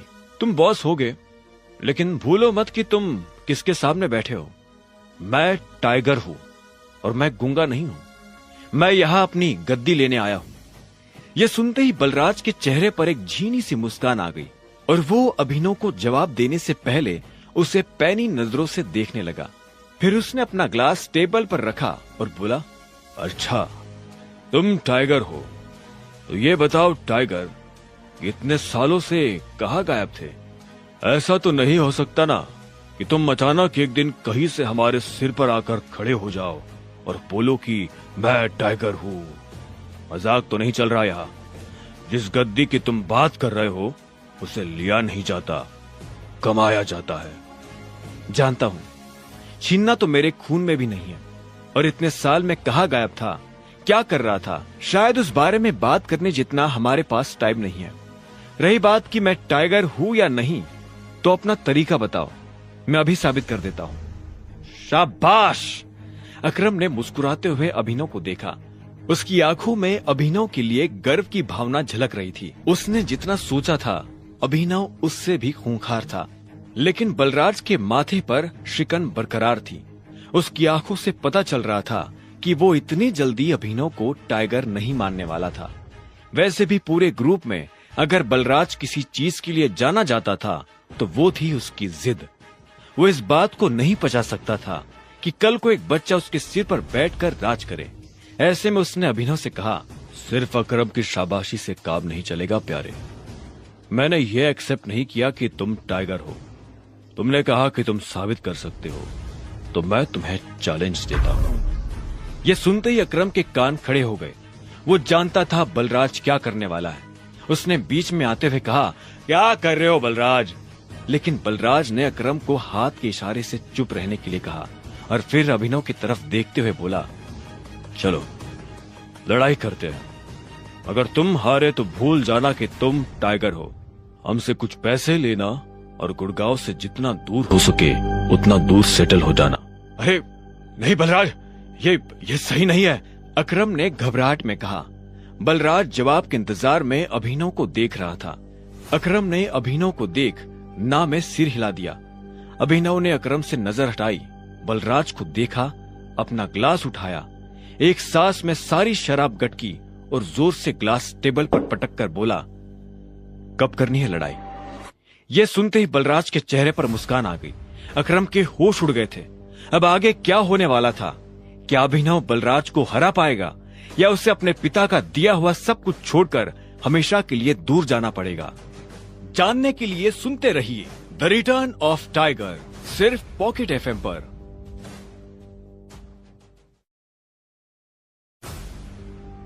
क्या? नहीं टाइगर, होल्ड होल्ड, तुम्हें कुछ भी साबित करने की जरूरत नहीं है, अकरम ने अभिनव से कहा। वो अभिनव को किसी तरह की परेशानी में नहीं डालना चाहता था। अकरम, मैं जो कर रहा हूं अपनी मर्जी से कर रहा हूं। बलराज जो आज मेरे मुंह पर बोल रहा है, मैं नहीं चाहता कि कल को कोई भी एरा गेरा मेरे पीठ पीछे बोले, अभिनव ने कहा और बलराज की आंखों में देखने लगा। जब अकरम ने अभिनव की आंखों में संजय जैसे तेवर देखे तो उसने गहरी सांस ली और सब ऊपर वाले के भरोसे छोड़ दिया। लगभग 1 घंटे के बाद बलराज अभिनव और अकरम के साथ अपनी प्राइवेट अरीना में आ गया था। ये वही अरीना थी जहां पर बलराज अक्सर लड़ाई किया करता था। उस बड़ी सी अरीना में उन तीनों के अलावा और कोई नहीं था। बलराज ने अपना कोट उतारा और एक तरफ फेंक दिया। फिर उसने अपनी स्लीव्स ऊपर की और कलाई से घड़ी उतार दी। इस दरमियान वो अभिनव को देख रहा था। उसने ये सारा सामान अपने नौकर को बुलाकर दे दिया और उसे बाहर जाने का इशारा कर दिया। अभिनव ने भी इस बीच अपनी स्लीव्स चढ़ा ली थी। उसके जाने के बाद बलराज ने अभिनव से कहा, एक बार फिर से सोच लो, मैं इस रिंग में आज तक हारा नहीं हूं। इस रिंग में आज से पहले तुमने संजय के बेटे यानी टाइगर का सामना भी तो नहीं किया होगा, अभिनव ने उसी भाषा में मुस्कुराते हुए जवाब दिया। बलराज ने घमंड भरी मुस्कान के साथ अकरम को देखा और बोला, तो अकरम मियां, किस पर दाव लगाओगे, मैं या ये? बेवकूफी भरा सवाल है बलराज। टाइगर के होते हुए किसी और पर दाव लगाया जा सकता है क्या? अकरम ने जवाब दिया। बुरी तरह पछताओगे, मुंह छिपाने की भी जगह नहीं मिलेगी, बलराज ने हंसते हुए कहा और रिंग में दाखिल हो गया। अभिनव ने भी रस्सियों के बीच अपने लिए जगह बनाई और रिंग के अंदर आ गया। उसने बलराज को ऊपर से नीचे तक देखा। वो देखने में भारी था और अभिनव उसके इसी भारीपन पर वार करने वाला था। दोनों के बीच लड़ाई शुरू हुई और बलराज चिंघाड़ते हुए अभिनव की तरफ दौड़ा। उसने जैसे ही अभिनव पर पहला मुक्का मारा तो अभिनव एक बार को सन्न रह गया। बलराज किसी हाथी जैसा लग रहा था। उसका मुक्का अभिनव की नाक तोड़ता उससे पहले अभिनव को होश आया और उसने अपना सिर नीचे झुका लिया। बलराज का मुक्का खाली गया और वो पलटकर अभिनव को देखने लगा। उसके चेहरे पर हंसी थी। अभिनव गंभीर था। उसे याद आ रहा था कि बचपन से ही उसके पिता संजय ने उसे लड़ना सिखाया था। अनाथ आश्रम में जब कोई बड़ा लड़का किसी छोटे लड़के को सताता तो वो अभिनव के पीछे आकर छुप जाता था। अभिनव से आंख मिलते ही वो बड़ा लड़का डरकर भाग जाता था। आज अभिनव बलराज को भी वैसे ही भगाने वाला था। बलराज फिर से भागते हुए अभिनव की तरफ आया। उसने फिर से हवा में मुक्का ताना। अभिनव ने फिर से अपना सिर झुकाया और बलराज की पीठ पर घुमाकर एक लात मार दी। बलराज धक्का खाकर रिंग पर गिर गया। इधर अभिनव दूसरे कोने में खड़ा हो गया था। बलराज को इस बार गुस्सा आया। वो फिर से तेजी से अभिनव की तरफ बढ़ा और अभिनव ने झुककर उसके पैर पर लात मार दी। बलराज अपने आप को संभाल नहीं पाया और फिर से नीचे गिर गया। ये देख अकरम को मजा आ गया। उसने बलराज से कहा, सरेंडर कर दो बलराज, क्यों अपना रिकॉर्ड खराब कर रहे हो? मैं बाहर किसी से नहीं कहूंगा कि तुम टाइगर से हारे थे। बलराज ने गुस्से में फर्श पर अपना हाथ मारा और झटके से खड़ा हो गया। इसके बाद उसने एक के बाद एक अभिनव पर मुक्के बरसाना शुरू कर दिए। अभिनव ने अपने आप को उसके मुक्कों से बचाया और आखिर में जैसे ही बलराज का मुक्का अभिनव के चेहरे पर पड़ने वाला था, अभिनव ने उसे रोका और बलराज के पेट में एक मुक्का मार दिया। बलराज दर्द के मारी नीचे झुका। इतने में अभिनव ने बलराज के पीछे आकर अपने दोनों हाथ उसकी कमर में कसे और उसे हवा में उठा दिया। ये देख अकरम का मुंह खुला का खुला रह गया था। आखिर में अभिनव ने बलराज को एक पल के लिए हवा में थामा और फिर उल्टा पटक दिया। बलराज के मुंह से चीख निकल गई। वो चीख सुनते ही अकरम को मजा आ गया।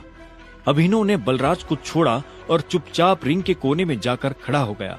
बलराज ने मुश्किल से अपने भारी भरकम शरीर को उठाया और दर्द में कराहते हुए बोला, ये कहां से सीखा? कहीं से नहीं, ये टाइगर को विरासत में मिला है, उसकी गद्दी के साथ, अभिनव ने कहा। इतने में अकरम ने उसके पास आकर अभिनव को गले से लगा लिया और बलराज को चिढ़ाते हुए बोला, tiger tiger tiger tiger. Balraj की कमर में मोच आई थी, पर उसने हंसते हुए अभिनव से कहा, चलो शराब पीते हैं, आज की पार्टी मेरी तरफ से। इस बात पर अकरम ने कहा, ऐसे नहीं, ऐसे पूछो कि टाइगर, क्या आप मेरे साथ शराब पीना पसंद करेंगे? क्या आप मेरे साथ शराब पीना पसंद करेंगे मेरे टाइगर? बलराज ने कहा और अभिनव के सामने नीचे झुक गया। अभिनव ने मुस्कुराते हुए बलराज को उसके कंधे से पकड़कर ऊपर उठाया और बोला, क्यों नहीं। ठीक इसी वक्त अभिनव का फोन बज उठा। उसने देखा अनन्या का फोन था। हाँ अनन्या, मेरे मम्मी पापा वापस आ गए हैं। जो कुछ भी हुआ उसके बारे में उन्हें पता चल चुका है। वो तुमसे मिलना चाहते हैं। तुम अभी के अभी मेरे दादाजी वाले घर आओ। अनन्या ने फरमान जारी करते हुए कहा। अनन्या को पता नहीं था कि वो टाइगर से बात कर रही है। अभिनव ने चौंकते हुए कहा, क्या अभी? हाँ, इतना हैरान होने की जरूरत नहीं है। जो किया है उससे अब भुगतो। अनन्या ने इतना कहते ही फोन काट दिया। अभिनव ने फोन जेब में डाला। इतने में अकरम उसके पास आया और बोला, क्या हुआ, सब ठीक है? हाँ अकरम, सॉरी बलराज, लेकिन मैं तुम्हारे साथ नहीं आ पाऊंगा। मुझे अभी अपने ससुराल जाना पड़ेगा। मेरे सास ससुर आए हुए हैं। ससुराल? तुमने शादी कब की? बलराज ने चौंकते हुए कहा। लंबी कहानी है, फिर कभी बताऊंगा, अभिनव ने जवाब दिया। बलराज ने आगे कहा, वैसे अकरम, हमें मोंटी को बुलाकर बता देना चाहिए कि नहीं, अभी नहीं। जब तक चीजें साफ नहीं हो जाती तब तक किसी को भी भनक नहीं लगनी चाहिए कि टाइगर लौट आया है। मोंटी जो कर रहा है उसे करने दो, अकरम ने कहा। इतने में अभिनव ने कहा, चलो मैं निकलता हूं। अकरम, तुम्हें याद है ना, मुझे कल से एक नई नौकरी। हाँ, तुम कल ऑफिस आ जाओ, मैं अपने सेक्रेटरी को बोल दूंगा, तुम्हारा काम हो जाएगा। ये सुन अभिनव ने अकरम और बलराज से हाथ मिलाया और वो बाहर आ गया। उसने अपने जाने के लिए एक कैब बुक कर ली थी। जैसे ही वो कैब में बैठने वाला था कि इतने में अकरम भागते हुए उसकी तरफ बढ़ने लगा। अभिनव ने देखा उसके हाथ में कुछ था। इतने में अकरम पास आया और उसने एक छोटा सा बैग अभिनव को थमा दिया। इसमें क्या है? वही शराब जो हमने होटल में पी थी। अपने सास ससुर को पिलाना। उनकी पूछतों ने भी कभी इतनी महंगी शराब नहीं पी होगी। अकरम ने कहा और इस बात पर दोनों हंस पड़े। आखिर में अभिनव ने कहा, इन सब के लिए thanks, thank you so much. और तुम्हें भी वापिस आकर हमारी उम्मीदें जिंदा करने के लिए, अकरम ने कहा। अभिनव मुस्कुराया और वहां से निकल गया। उसे पूरे रास्ते ये घबराहट हो रही थी कि आखिर अनन्या के माँ बाप उसे देखकर कैसे रिएक्ट करेंगे। वो उनसे पहली बार मिलने जा रहा था। ये सोचकर ही उसकी हथेलियों में पसीना आने लगा था। कुछ देर के बाद गाड़ी अनन्या के घर के बाहर आकर रुकी। अभिनव नीचे उतरा और गहरी सांसें लेते हुए घर के अंदर पहुंच गया। उसने देखा कि अनन्या के माता पिता यानी शर्मिला और राजीव सोफे पर बैठे हुए थे। वो उन्हें देखते ही पहचान गया था। वो दोनों भी अभिनव को अंदर आते हुए देख रहे थे। अभिनव जितने अच्छे से मुस्कुरा सकता था वो उतने अच्छे से मुस्कुरा रहा था। नमस्ते मम्मी जी। नमस्ते पापा जी। ये मैं आपके लिए लाया था, अभिनव ने हिचकिचाते हुए कहा और बोतल उन दोनों की तरफ बढ़ा दी। शर्मिला ने अभिनव को देखते ही अपना मुंह फेर लिया था, लेकिन राजीव की नजर जैसे ही बोतल पर पड़ी तो उसने तुरंत अभिनव के हाथ से बोतल ले ली। क्या बात है, ये तो काफी महंगी लग रही है। माय गॉड, क्या खुशबू है, देखो, राजीव ने कहा और बोतल शर्मिला की तरफ बढ़ा दी। शर्मिला ने उसे झटके से दूर किया और बोली, क्या तुम भी? मुझे तो लगता है कि ये कहीं से बोतल चोरी करके लाया होगा। तुम्हें लगता है कि इसके जैसा आदमी इतनी महंगी शराब अफोर्ड कर पाएगा? अभिनव के पास उसकी इस बात का कोई जवाब नहीं था। इतने में शर्मिला अपनी जगह से खड़ी हुई और बोली, और तुम ये क्या लेकर आए हो? हमारी बेटी के साथ जबरदस्ती करने के बाद हमें रिश्वत देना चाहते हो, और वो भी चोरी की शराब? हाँ, ये सुन अभिनव को बुरा लगा।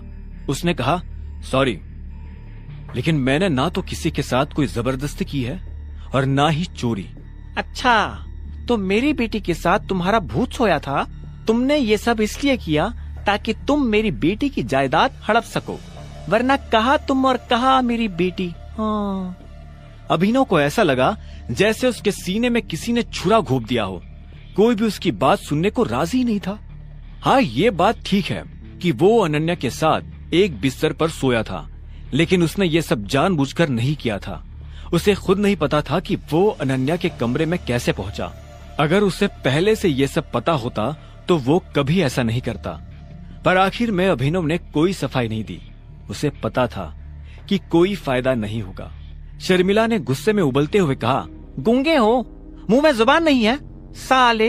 और वो अभिनव की कॉलर पकड़ने के लिए जाने ही वाली थी कि इतने में राजीव बीच में आ गया और बोला, शर्मिला रुक जाओ प्लीज। अभिनव बैठो। राजीव ने अभिनव से कहा। शर्मिला अभी भी गुस्से में उसे देख रही थी। अभिनव बैठा और राजीव ने आगे कहा, जो कुछ भी हुआ है उसके बारे में हमें सब कुछ पता है। अनन्या को भी नहीं पता ये सब कैसे हुआ, और मुझे भी लगता है कि ये कोई बहुत बड़ी गड़बड़ हुई है। पर जो भी हो, अब तुम्हारा और अनन्या का जो रिश्ता है उसे बदला नहीं जा सकता। अभिनव ने हाँ में सिर हिला दिया। वैसे भी जो कुछ हुआ उसका उसे मलाल नहीं था। अगर वो अनन्या से नहीं मिलता तो वो अकरम से कभी नहीं मिल पाता। साथ ही वो बाहर की दुनिया में अनन्या का नाम भी खराब नहीं होने देना चाहता था। ऐसे में वो भी नहीं चाहता था कि ये शादी टूटे। राजीव ने आगे पूछा, तो तुम काम क्या करते हो? मैं डिलीवरी बॉय का काम करता था, लेकिन मुझे आज नौकरी से निकाल दिया गया है, अभिनव ने कहा। उसके ये शब्द किसी बम की तरह उन दोनों पर गिरे। इससे पहले कि शर्मिला कुछ कहती, राजीव ने कहा, कोई बात नहीं, लेकिन तुम्हें जल्द से जल्द कोई नई नौकरी ढूंढनी होगी, वरना तुम मेरी बेटी से लीगली शादी नहीं कर पाओगे। अभिनव ने हाँ में सिर हिला दिया। अब तुम जा सकते हो, राजीव ने शांति से कहा। अभिनव उठा और बाहर निकलने लगा। इतने में शर्मिला के गुस्से में और एक उबाल आया और वो अभिनव के पीठ पीछे बोली, देखो कैसा ढीठ है, ओवर कॉन्फिडेंस देख रहे हो इसका?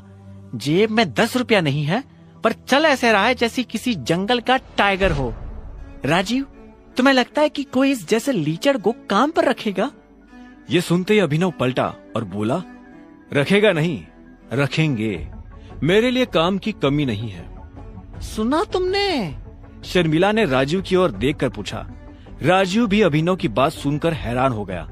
इतने में अभिनव शर्मिला के पास आया और बोला, अगर मुझे एक अच्छी नौकरी मिल जाती है तो क्या आप मुझे यह साबित करने का मौका देंगे कि मैं अनन्या से शादी करने लायक हूँ? ये सुन राजीव बोला, क्या कॉन्फिडेंस है? भाड़ में जाए ऐसा कॉन्फिडेंस। और तुम, नौकरी का मतलब ये नहीं कि कल को तुम पार्किंग लॉट में बैठकर लोगों की गाड़ियों की रसीद काटो। मेरा मतलब है एक नौकरी जैसी नौकरी। अगर कल तक तुम्हें वो नौकरी मिल जाती है तो तुमने जो कहा है मैं उसके बारे में सोच सकती हूँ। शर्मिला से ये सुनते ही अभिनव के चेहरे पर एक बड़ी सी मुस्कान आ गई। शर्मिला को नहीं पता था कि अभिनव कौन है और उसके पीछे किसका हाथ है। उसने मुस्कुराते हुए हाँ में सिर हिलाया और घर के अंदर जाने लगा। रात बहुत हो चुकी थी और उसे पता था कि इस वक्त वो अपने घर नहीं जा सकता। उसने सोचा था कि वो अनन्या के कमरे में जाकर सो जाएगा। वैसे भी अब दोनों पति पत्नी थे। ऐसे में अभिनव जैसे तैसे उस बड़े से घर में अनन्या के कमरे के बाहर पहुंच चुका था। उसने दरवाजे पर नॉक किया। कुछ सेकंड्स के बाद दरवाजा खुल गया, लेकिन जैसे ही अभिनव अंदर जाने वाला था इतने में अनन्या ने उसके मुंह पर दरवाजा बंद कर दिया। पर अभिनव ने अपना पैर डालकर दरवाजे को बंद होने से रोक दिया था। अनन्या ने गुस्से में फिर से दरवाजा खोला और बोली, क्या है? रात हो गई है, मैं अपने घर नहीं जा सकता। मुझे सोने के लिए जगह चाहिए। तो क्या? तुमने मुझे यहाँ मम्मी पापा से मिलने के लिए बुलाया था ना, तो अब तुम जगह दो। तुम्हें क्या लगता है मैं तुम्हें फिर से अपने कमरे में आने दूंगी? तो और मैं कहाँ जाऊंगा? मुझे नहीं पता। अब अपना पैर हटाओ वरना मैं इसे तोड़ दूंगी, अनन्या ने कहा। अभिनव ने पैर नहीं हटाया। अनन्या को गुस्सा आ गया था। उसने दरवाजा खोला और उसे इतना जोर से बंद करने के लिए धक्का दिया कि अभिनव के पैर के 2 टुकड़े हो जाए। अभिनव तो पहले नहीं डरा, पर जब दरवाजा उसके पैर को छूने ही वाला था कि उसने अपना पैर पीछे खींच लिया। अनन्या ने दरवाजा बंद किया और दूसरी तरफ से चिल्लाते हुए बोली, नौकरों की जगह मालिकों के कमरों में नहीं, घर के स्टोर रूम में होती है। ये सुनते ही अभिनव को बुरा लगा, पर वो कर भी क्या सकता था। उसने बस बंद दरवाजे को देखा और हताशा से अपना सिर हिलाने लगा। अब आगे क्या होने वाला था? कहाँ सोने वाला था अभिनव? और क्या उसे इस घर में कभी इज्जत मिल पाएगी? और क्या होगा जब अनन्या के घर वालों को अभिनव की असली पहचान के बारे में पता चलेगा? जानने के लिए सुनते रहिए द रिटर्न ऑफ टाइगर, सिर्फ पॉकेट एफएम पर।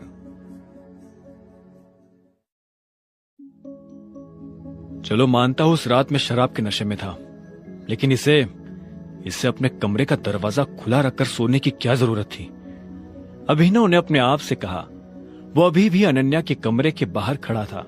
उसे पता था कि उसे बाकी कमरों में भी कोई जगह नहीं मिलने वाली है, इसलिए जहां इस घर के नौकर सोया करते थे अभिनव वहां चला गया। वहां उसे किस्मत से एक बिस्तर खाली मिला और अभिनव उस पर जाकर सो गया। अभिनव को कब नींद लगी और कब सुबह हो गई उसे पता ही नहीं चला। वो जल्द से जल्द तैयार हुआ और AK प्राइवेट लिमिटेड पहुंच गया। जैसे ही वो कैब से बाहर निकला तो सबसे पहले उसकी नजर सनी पर पड़ी। सनी ने भी उसे देखा और चालाकी से मुस्कुराते हुए बोला, आहा, देखो जरा कौन आया है, सिक्योरिटी। वो अभिनव को अंदर नहीं आने देना चाहता था। सनी की एक आवाज पर सिक्योरिटी वाले वहां आकर खड़े हो गए। सनी ने कहा, इस फटीचर को अंदर मत घुसने देना, यह अकरम सर को परेशान करने के लिए यहाँ आया है। सुनते ही सिक्योरिटी वाले अभिनव का रास्ता रोककर खड़े हो गए। सनी अभिनव और सिक्योरिटी के बीच में आकर खड़ा हुआ और बोला, अभिनव, तुम्हें एक एडवाइस दूं, अपनी गरीबी को एक्सेप्ट कर लो और लाइफ में उसके हिसाब से आगे बढ़ो। तुम्हारे पिताजी अकरम सर की गाड़ी चलाते थे, तो इसका मतलब ये थोड़ी ना हुआ कि वो दोनों दोस्त थे। जब तुम्हारे पिताजी का अकरम सर के साथ घूमने से कोई फायदा नहीं हुआ, तो तुम्हें उनके आगे पीछे घूमने से क्या मिल जाएगा? सनी की बात सुन अभिनव को गुस्सा आ रहा था। वह सनी की बदतमीजी से तंग आ गया था। वो चाहता तो उसे मुक्के से जवाब दे सकता था, लेकिन उसने अपना फोन निकालना बेहतर समझा।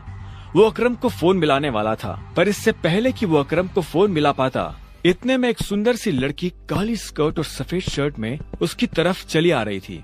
उसने आते ही सिक्योरिटी वालों से कहा, तुम लोग जा सकते हो, ये मेरे साथ है। इतना कहकर उसने अभिनव की तरफ देखा। ये देख सनी के होश उड़ गए। उस दिन पार्टी में और अब यहाँ भी अभिनव ने सनी को गलत साबित कर दिया था। इससे पहले कि वो कुछ कह पाता, अकरम की सेक्रेटरी जेनी ने उसे शांत रहने का इशारा कर दिया था। अभिनव को सनी के चेहरे पर छाया मातम देखकर काफी खुशी हो रही थी। वो मुस्कुराया और जेनी के साथ निकल गया। आपको अकरम ने बताया कि मैं यहाँ क्यों आया हूँ? ये सुनते ही जेनी के कान खड़े हो गए। अभिनव जैसा आदमी जो यहाँ नौकरी के लिए आया था, वो अकरम को अकरम कहकर बुला रहा था। जेनी ने इस सवाल का कोई जवाब नहीं दिया। उसने अपने ऑफिस का दरवाजा खोला और अंदर चली गई। अभिनव भी उसके पीछे पीछे अंदर आया और बोला, तुमने मेरे सवाल का जवाब नहीं दिया। सॉरी, जेनी ने कहा। जेनी ने जिस तरह से सॉरी कहा, अभिनव को समझ आ गया था कि वो उसे पसंद नहीं करती थी। जेनी ने इतने में अपनी टेबल पर रखा एक पेपर उठाया और अभिनव की तरफ बढ़ा दिया। अभिनव ने पेपर लिया और उससे पढ़ने लगा। उस पेपर पर उन नौकरियों के नाम लिखे थे जो अभिनव कर सकता था। अभिनव कौन सी नौकरी करना चाहता था, यह अधिकार भी अकरम ने ही उसे दिया था। अभिनव उस लिस्ट को तो देख ही रहा था, लेकिन साथ ही उसकी नजर जेनी पर भी थी, जो कब से उसे घूरते हुए देखे जा रही थी। पर अभिनव ने उस पर ध्यान नहीं दिया। इसके बजाय उसने लिस्ट पर अपना ध्यान लगाया और देखा कि उसमें कुछ नौकरियों के ऊपर स्टार बना हुआ था। उसने जेनी को देखा और बोला, ये यहाँ स्टार क्यों बना? ये स्टार इसलिए बना है क्योंकि इन पोजीशंस पर हमारे पास ऑलरेडी कोई ना कोई काम कर रहा है और हम इन पर नई भर्ती नहीं ले रहे हैं। तुम चाय लेना पसंद करोगे या कॉफी? मैं मैनेजर बनना पसंद करूंगा। अभिनव ने भी उसके सवाल का जवाब ना देते हुए कहा। ऐसे में जेनी बोली, लेकिन मैनेजर की पोजीशन पर पहले से स्टार बना हुआ है। आप पता है मुझे। तो जिस पोजीशन पर पहले से कोई बैठा हुआ है, उस पर तुम कैसे बैठ सकते हो? तुम क्या उस एम्प्लॉय को कंपनी से बाहर करवाना चाहते हो? मैंने तो ऐसा नहीं कहा। मैं बस इतना जानता हूँ कि लिस्ट मुझे तुम्ही ने दी थी। हाँ, लेकिन तुम्हारा नाम? जेनी। जेनी ने गुस्से में कहा।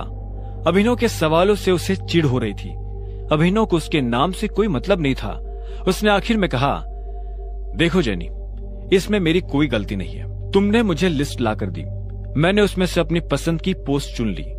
अब आगे क्या करना है वो तुम देखो। अभिनव ने कहा। वो जो मांग रहा था सोच समझकर मांग रहा था।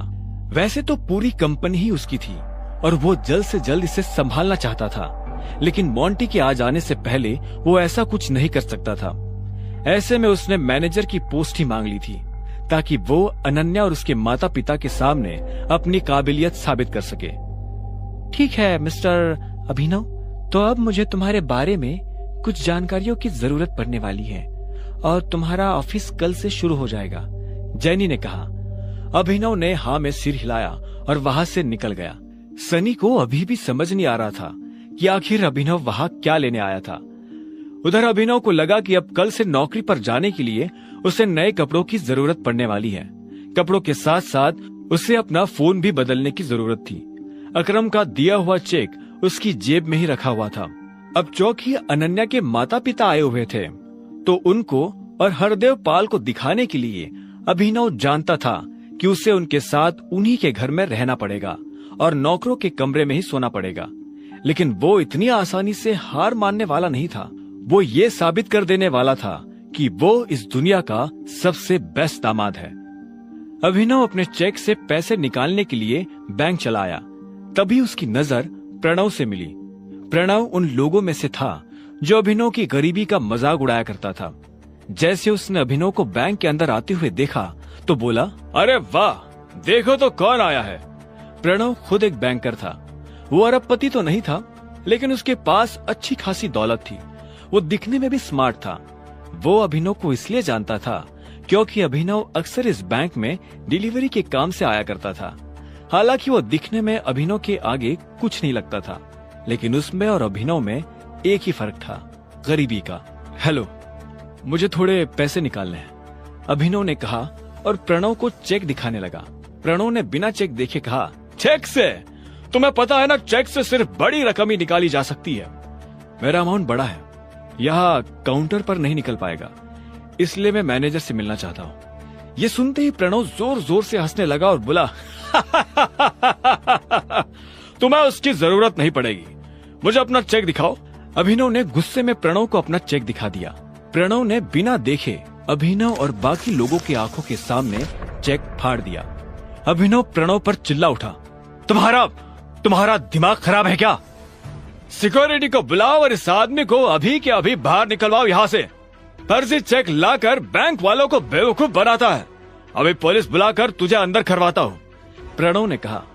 इधर अभिनव ने अपने फाड़े गए चेक के टुकड़ों को मुट्ठी में भरा और गुस्से में अपनी मुट्ठी भींच ली।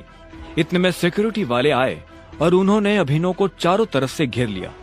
छोड़ो मुझे, छोड़ो, अभिनव ने कहा और गार्ड्स के हाथ से खुद को छुड़ाने की कोशिश करने लगा, लेकिन वो लोग उसे छोड़ नहीं रहे थे। प्रणव और बाकी लोगों को अभिनव को इस हाल में देखकर अच्छा लग रहा था। जब वो लोग अभिनव को लेकर बाहर जा ही रहे थे कि तभी इतने में उन्हें किसी परफ्यूम की खुशबू आई। पूरा कमरा उस परफ्यूम की खुशबू से भर गया था। इससे पहले कि अभिनव देख पाता ये खुशबू कहां से आ रही थी, उसे एक आवाज सुनाई दी। क्या हो रहा है यहाँ? यह आवाज और किसी की नहीं बल्कि बलराज की थी। उसने अभिनव को दूर से ही पहचान लिया था। बलराज को देखते ही अभिनव की जान में जान आ गई थी। अब कोई उसका कुछ नहीं बिगाड़ सकता था। प्रणव ने बलराज की तरफ देखा और बोला, सॉरी सर, मुझे पता नहीं था कि आप इस तरह यहाँ आ जाएंगे। मैं तो बस इस आदमी को फर्जीवाड़ा करने से रोकने की कोशिश कर रहा था। ये सुन बलराज ने अभिनव को ऊपर से नीचे तक देखा और फिर गार्ड्स की तरफ देखते हुए बोला, छोड़ दो उसे, बलराज ने कहा और मैनेजर के कैबिन की तरफ बढ़ने लगा। उसने पलटकर अभिनव को भी अपने साथ आने का इशारा किया। अभिनव चुपचाप बलराज के पीछे चला जा रहा था। प्रणव और बाकी लोगों को समझ नहीं आ रहा था कि बलराज अभिनव को अपने साथ क्यों ले जा रहा है। जब प्रणव भी उनके पीछे जाने लगा तो बलराज ने पलटकर कहा, मैंने कहा तुम्हें मेरे साथ आने को। नहीं सर। बलराज ने उसे घूरा तो प्रणव के पैर थमे के थमे रह गए। अभिनव को बलराज का ये बर्ताव देख घबराहट हो रही थी। वो बस यही उम्मीद कर रहा था कि बलराज ऐसा कुछ ना कर दे जिससे उन लोगों को अभिनव की पहचान के ऊपर शक हो जाए। बलराज भी ये बात समझता था, इसलिए उसने प्रणव को देखते हुए कहा, अगर इसने कुछ गलत किया है तो इस बारे में मैनेजर को पता होना चाहिए। अगर तुम अपने लेवल पर एक्शन लोगे तो हो सकता है कि मैनेजर बुरा मान जाए। जी सर, प्रणव ने हाँ में सिर हिलाते हुए कहा। बलराज ने अभिनव को घूरा और उसे अपने साथ अंदर आने का इशारा करने लगा। दोनों एक साथ मैनेजर के बड़े से कैबिन में दाखिल हो गए थे। मैनेजर अपनी कुर्सी पर बैठकर कंप्यूटर पर काम कर रहा था। बलराज ने उसका ध्यान अपनी तरफ खींचने के लिए दरवाजे को जोर से बंद किया। अचानक से मैनेजर की नजर दरवाजे पर पड़ी। जब उसने देखा कि सामने बलराज खड़ा है तो मैनेजर खुद अपनी कुर्सी से खड़ा हो गया। बलराज सर, आप यहाँ कैसे? मुझे बुलवा लिया होता। बलराज ने उसे खींचते हुए देखा और बोला, वैसे तो मैं यहाँ कुछ काम से आया था, लेकिन बाहर जो मैंने तमाशा देखा तो मुझे लगा कि पहले उसके बारे में तुमसे बात कर लेनी चाहिए। तुम्हें पता है ये साहब कौन है? मैनेजर ने अभिनव की तरफ देखा। उसकी नजर उसके चेहरे से फिसलते हुए उसके हाथों और आखिर में उसकी अंगूठी पर चली गई। जैसे उसने अंगूठी पर बने उस निशान को देखा तो मैनेजर का मुंह खुला का खुला रह गया। उसके मुंह से निकला, बाप रे बाप, ये टाइगर है। ये कौन है? अभिनव ने बलराज से पूछा। ये उस टीम का आखिरी हिस्सा है जिस टीम के तुम कैप्टन हो, टाइगर। बलराज ने अभिनव को मैनेजर से इंट्रोड्यूस करवाते हुए कहा। अभिनव को इस बात पर विश्वास ही नहीं हुआ। प्रणव जिस मैनेजर के लिए काम करता था वो मैनेजर अभिनव के लिए काम करता था।